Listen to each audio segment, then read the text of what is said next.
অন্নপূর্ণা ভাণ্ডার নিয়ে মানুষের মনে, বিশেষ করে মহিলাদের মধ্যে যে ধীরে ধীরে অসন্তোষ দানা বাঁধছে, এটা নিয়ে কোনো দ্বিধা বা দ্বন্দ্ব থাকা কারোরই উচিত।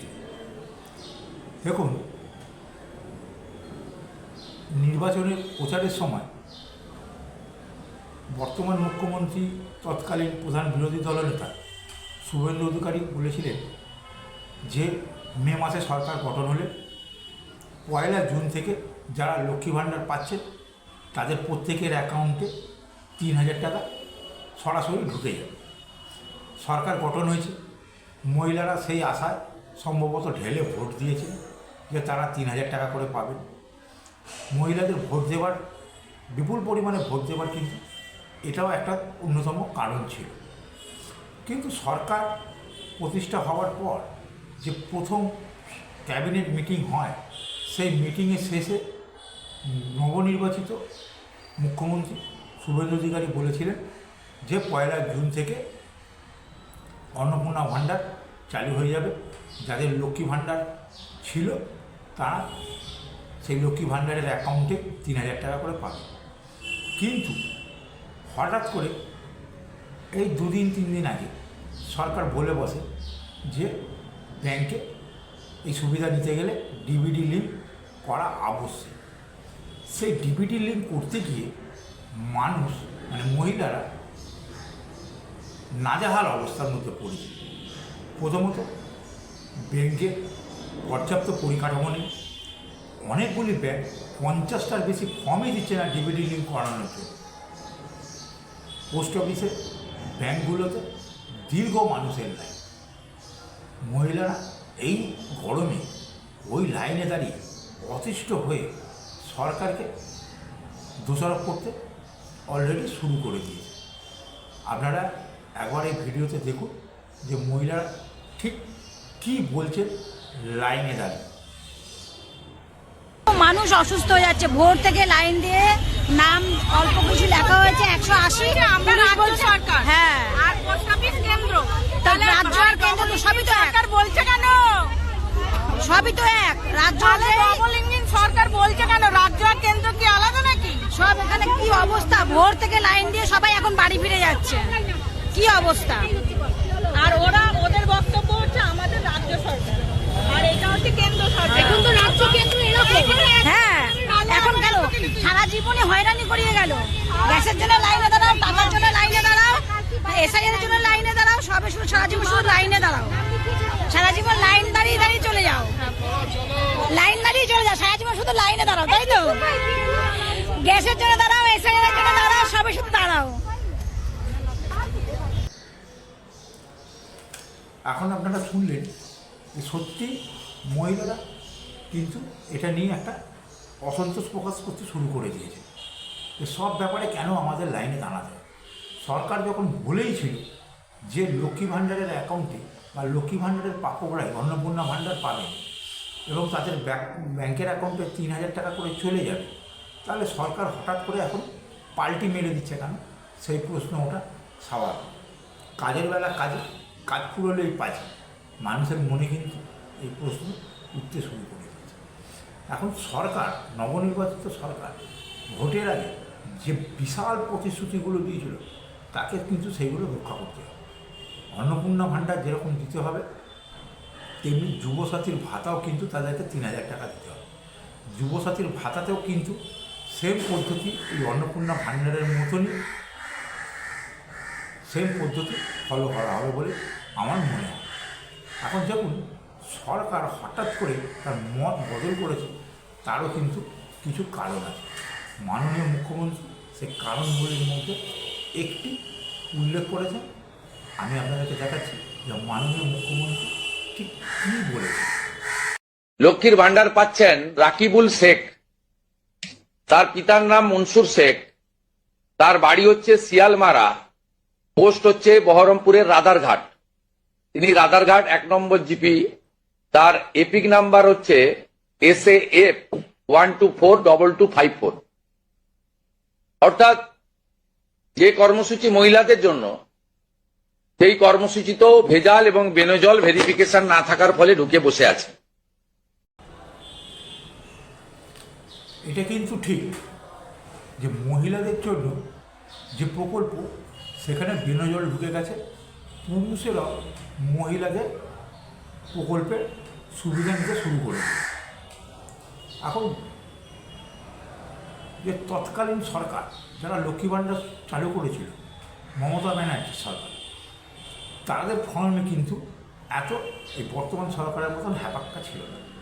নাম লিখে দাও, ঠিকানা লিখে দাও, আধার কার্ড নাম্বার দিয়ে দাও, ফোন নাম্বার দিয়ে দাও, ব্যাংকের ডিটেলস দিয়ে দাও, ব্যাস গল্প শেষ। অর্থাৎ বিনোদন হু হু হু হু করে সেখানে ঢুকেছে। দেখা গেছে বিভিন্ন ভিডিওতে দেখা গেছে এবং সরকারের কাছে তথ্যও আছে যে বাংলাদেশ থেকে আগত অনুপ্রবেশকারী এবং রোহিঙ্গারা এই লক্ষ্মী ভাণ্ডারের টাকা পেত। এখন ভারত সরকারের টাকা, ভারতীয় টাকা, যা ভারতীয়দের সুবিধার জন্য দেওয়ার কথা, সেখানে বহিরাগত বা বিদেশি নাগরিকরা সেই সুবিধা কিন্তু তৎকালীন সরকারের আমলে নিয়ে গেছে। বলতে পারে যে মমতা ব্যানার্জি রাজকোষ খুলে দিয়েছিল, সেই রাজকোষ যারা যারা পেরেছে লুটপাট করে নিয়ে চলে গেছে। সরকারের কোনো তার মধ্যে বাধা দান করবার মতন কোনো অস্ত্রই ছিল না, সরকার সেটা রাখেই। বর্তমান সরকার যে ডিবিটি লিঙ্কের কথা বলছে বা যে ডকুমেন্টের কথা বলছে, তৎকালীন সরকারই যদি এগুলো করে রাখতো তাহলে আজকে কিন্তু এই হ্যাপাটা হতো। কিন্তু সরকার, তৎকালীন সরকার সেই সব ঝামেলার মধ্যেই যায়। সে শুধু ভেবেছিল যে মানুষকে টাকা আমি দিয়ে দেবো, মহিলারা আমাদেরকে দুহাত ভরে ভোট দিয়ে উজাড় করে দিয়েছিল। কিন্তু তাই 2021 সালে, 2026 সালে কিন্তু বিজেপি বাম হয়ে গেছে। লক্ষ্মী ভাণ্ডার কাউন্টার বিজেপি অন্নপূর্ণা ভাণ্ডার দিয়ে অলরেডি করে দিয়েছে। এখন মমতা ব্যানার্জিকেই এই সমস্ত যে অভিযোগগুলো উঠছে, তৎকালীন মুখ্যমন্ত্রী বর্তমানে বহিষ্কৃত, তাকে কিন্তু এই অভিযোগগুলো ক্লারিফিকেশান দিতে হবে যে কেন তিনি এইভাবে পোশাক সকলের জন্য উন্মুক্ত করে দিয়েছিলেন। এখান থেকে কিন্তু তিনি পালাতে পারবেন না। কেন তিনি ছাঁটাই বাছাই করেননি যে প্রকৃত উপভোক্তা বা প্রকৃত ভারতীয়রাই এই প্রকল্পের সুবিধাটা আদৌ পাচ্ছে কিনা। তার এই অনৈতিক কাজের দায়ভার তাকেই নিতে হবে। তার সরকারের যত বেআইনি কাজ রয়েছে বা বেআইনি কাজ আস্তে আস্তে ধীরে ধীরে প্রকাশ পাবে, তৎকালীন মুখ্যমন্ত্রী এর দায়ভার কিন্তু এড়িয়ে যেতে পারবে না।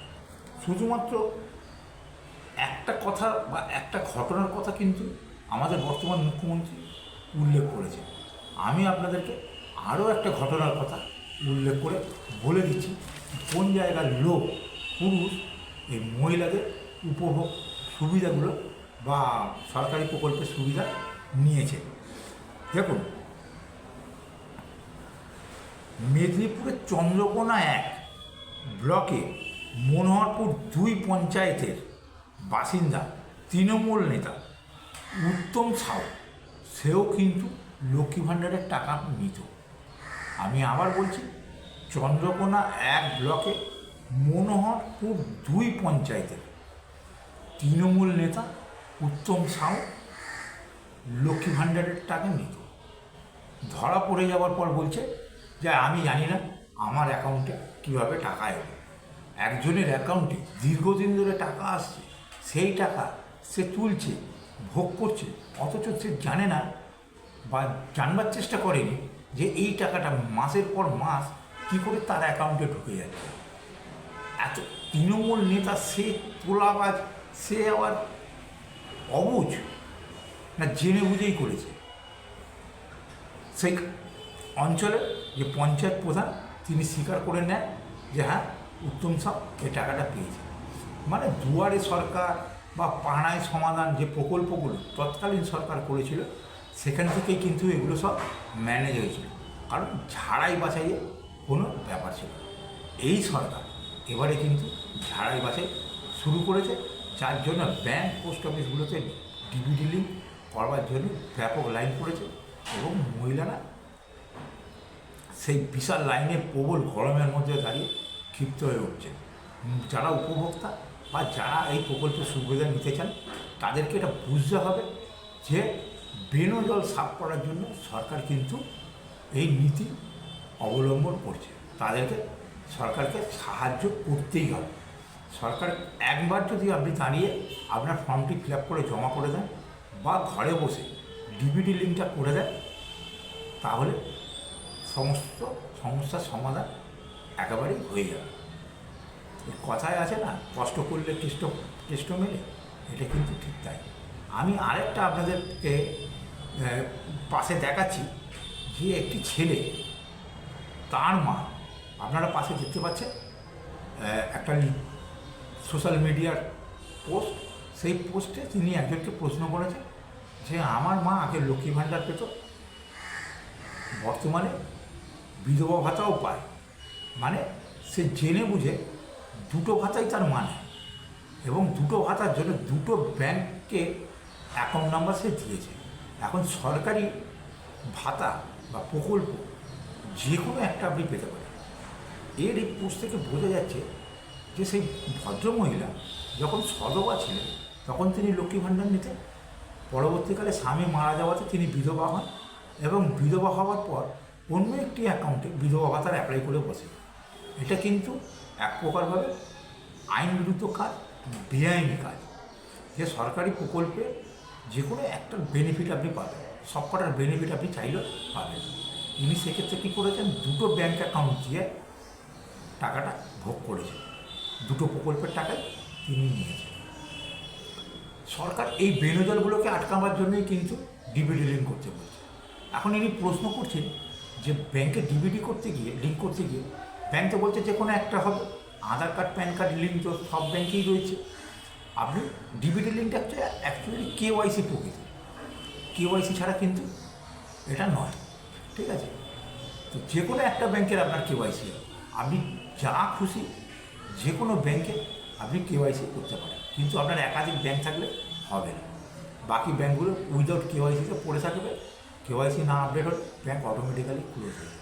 এখন এই ব্যক্তি পড়ে গেছে মহাফ্যাসাদে, ইনি সোশ্যাল মিডিয়াতে পোস্ট করে দিয়েছে যে কীভাবে সম্ভব দুটো ব্যাংকে ডিবিটি। মহিলাদেরকে বুঝতে হবে যে সরকার কীভাবে বেনজল আটকাতে চাইছে। দেখুন, সরকার বলেই দিয়েছে, কিছু কিছু ক্রাইটেরিয়া রেখে দিয়েছে যে কারা কারা এই অন্নপূর্ণা ভাণ্ডারের টাকা পেতে পারে। সরকারি পূর্বতন সরকার যেমন ঢালাও দিয়ে দিয়েছে, ডাক্তারের বউ পাচ্ছিল, ইঞ্জিনিয়ারের বউ পাচ্ছিল, মানে হাজব্যান্ড এই গ্রেড অফিসার তার বউ পাচ্ছিল, যেগুলো অনৈতিক, পাওয়া অ্যাকচুয়ালি উচিত না। আমার চেনা পরিচিতি এরকম লোকও আছে যে স্কুলের বাউন্ডারি পাঁচিল আর তার বাড়ির বাউন্ডারি পাঁচিল একই পাঁচিল। তাহলে সাইকেল যখন দেওয়া হয়েছিল, সেই ভদ্রলোকও কিন্তু, তার মেয়েও কিন্তু সেই সাইকেল পেয়েছে। এখন সেই সাইকেল পেয়ে বাড়ি থেকে বেরিয়ে স্কুলে ঢুকবে, সেই প্যাডেলটা মারার পর্যন্ত জায়গা নেই, টাইম নেই, একটা প্যাডেল মারলেই হয়তো চলে যাবে। এইরকম লোকেদেরকেও সাইকেল কিন্তু দেওয়া আছে। মানে অ্যাকচুয়ালি বলতে চাইছি আমি যে সরকারি পয়সা উজাগার করে মমতা ব্যানার্জি সরকার দিয়ে গেছে। কোনো ঝাড়াই বাছাই উপভোক্তা কারা হতে পারে, তাদের ক্রাইটেরিয়া কি, কিছু বাজ বিচার করে। রাম শাম যদু মধু যে পেরেছে সরকারি পয়সা সরকার পোশাকের উন্মুক্ত করে দিয়েছে, তারা নিয়ে চলে গেছে। এর দায়ভার মমতা ব্যানার্জিকে নিতেই হবে। আজকে 8 লাখ কোটি টাকার উপর রাজ্য সরকারের দেনা হয়ে গেছে শুধু এই দান খয়রাতি করার জন্য। অলস মস্তিষ্ক, শয়তানের বাসা যেরকম হয়, মমতা ব্যানার্জির কিন্তু সেরকমই ছিল। বসে বসে কবিতা লিখত, গান লিখত, গল্প লিখত, অঢেল সময় ছিল। এরকম খুব বুদ্ধি বার করেছে আর ভসে ঘি ঢেলে চলে গেছে। এই 8 লক্ষ কোটি টাকার দেনা আজকে যে বাচ্চাটা ভূমিষ্ঠ হচ্ছে তার মাথার ওপর 65 থেকে 70,000 80,000 টাকা পর্যন্ত দেনা হতে পারে, লোন হতে পারে। সে লোনই করলো না, সে সরকারের থেকে লোন চাইলে লোন পায় না, ব্যাংকের থেকে লোন চাইলে লোন পায় না, অথচ এই দান খয়রাতির জন্য সে লোনের বোঝা মাথায় নিয়ে চলছে। এই লোন কিন্তু আপনাকে আমাকেই শোধ করতে হবে। সুতরাং দর্শক বন্ধুরা, যারা আমার এই ভিডিওটা দেখছেন তারা বেশি বেশি করে এই ভিডিওটাকে শেয়ার করবে, লাইক করবে, সাবস্ক্রাইব করবে, যাতে মানুষের কাছে পৌঁছে যায় যে কেন সরকার আজকে তার নীতি বা কথা পাল্টেছে। প্রকৃত সরকার চাইছে প্রকৃত উপভোক্তা যারা, তারাই যেন পায়। যে লোকটা ধরুন 50 থেকে 60 লক্ষ টাকা ইনকাম করে বছরে, সেই ফ্যামিলিও কি ওই 3,000 টাকা পাবে? আমি মানছি 3,000 টাকার অ্যামাউন্টটা কিন্তু কম নয়। এটা দিয়ে সাধারণ মানুষ ইলেকট্রিসিটির বিল দিয়ে দিতে পারবে, গ্যাসের দাম দিয়ে দিতে পারবে, কেবল টিভি রিচার্জ করে নিতে পারবে, ফোন রিচার্জ করে নিতে পারবে, বা যারা এইসব কিছু নেই তারা এলআইসি করলে এলআইসির প্রিমিয়াম দিয়ে দিতে পারবে। আনুষঙ্গিক মানুষ নানান রকম প্ল্যান প্রোগ্রাম করে রাখে, তারা মিটিয়ে দিতে পারে। কিন্তু সবাইকে কি এটা দেওয়া উচিত? সবারই কি এটা প্রাপ্য হওয়া উচিত? আমার মতে তো মনে হয় যে 3,000 টাকা না, সরকারের 5,000 টাকা করে দেওয়া উচিত। সরকার আরও কড়াকড়ি করা উচিত, যে একেবারে যারা নিডি, যাদের সত্যি প্রয়োজন আছে, যাদেরকে না দিলেও চলে, তাদেরকে না দিয়ে যাদের সত্যিই প্রয়োজন আছে তাদেরকে 3,000-এর বদলে 5,000 টাকা করে দেওয়া হবে। আপনারা দর্শক বন্ধুরা সত্যি করে বলুন তো, নিজেদের এলাকা এই যে রেশন কার্ড আছে, যে রেশন তুলে মোটা চাল, এখন তো শুধু চালই দেয়, কেন্দ্রীয় সরকারের কার্ড থাকলে আপনি গম, চিনি ইত্যাদি পান, কিন্তু ম্যাক্সিমামটাই তো রাজ্য সরকারের ওই RKSY2 সবুজ রঙের কার্ড, শুধু চালই পায়। এই যে নন বেঙ্গলি মারোয়াড়িরা রয়েছে, তারা কি সেই রেশন তোলে? তাদের কিন্তু প্রত্যেকের রেশন কার্ড আছে, তারা সেই রেশন কার্ড সে রেশন তোলে না। তাহলে সেই রেশনগুলো কী করে? তারা বিক্রি করে দেয় বাজারে। তাহলে তাদের রেশন কার্ড দিয়ে লাভটা কী আছে? খুঁজে পেতে দেখতে গেলে যে দেখা যাবে তারা সব বড় বড় বিজনেস নেয়, বড় বাজারে, কলকাতার পার্ক স্ট্রিটে বা পার্ক সার্কাসে সবার কিন্তু দোকান আছে, গদি ঘর আছে। আপনারা দর্শকবৃন্দরা, আপনারা বিচার করে বলবেন যে সরকার যে নীতি নিয়েছে বা সরকার যে পদ্ধতি অবলম্বন করেছে সেটা কতটা সঠিক। আমার আর বিশেষ কিছু বলার নেই। আপনারা লাইক করুন, বেশি বেশি করে শেয়ার করুন, সাবস্ক্রাইব অবশ্যই করুন। জয় হিন্দ, বন্দে মাতরম, ভারত মাতা কি জয়।